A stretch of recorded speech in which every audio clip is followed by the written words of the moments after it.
Bihter el qızıdır da. Yad qızı Ay, deyir. yad qızıdır. Hə, yəni. Onun ürəyi yanmaz ki. Vallahi yəni Adnanı biri tanımırdı heç o. Amma Hə. Behlülü 15 ildir, 20 ildir Adnan böyüdüb. Yəni onu səfirlikdən, nə bilim, yetimlikdən xilas edib, öz uşaqları kimi böyüdüb, ona təhsil verib, öz uşaqlarını ayırmayıb, pul, hər şey töküb ona.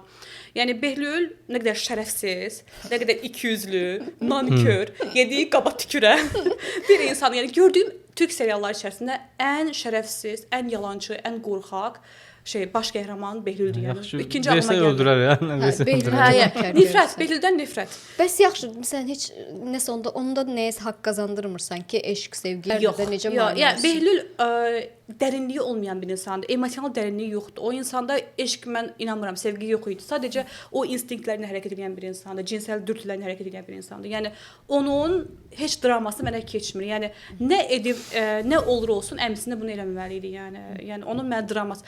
Bir də ki, ümumiyyətlə Bihter'in də Behlülə aşiq olması mənə çatmır. Bihter kimi xarakterli qadın, yəni xaricdə oxumuş, Amerikada oxuyub gəlmiş qadın, personality'si, yəni şəxsiyyəti olan bir qadın, Behlül kimi emosional dərinliyi olmayan, intellektual birikimi olmayan, şəxsiyyəti olmayan, güclü şəxsiyyəti yox idi. Çünki qorxaq yalançı bir insan idi. Olmayan bir insan necə aşiq olub?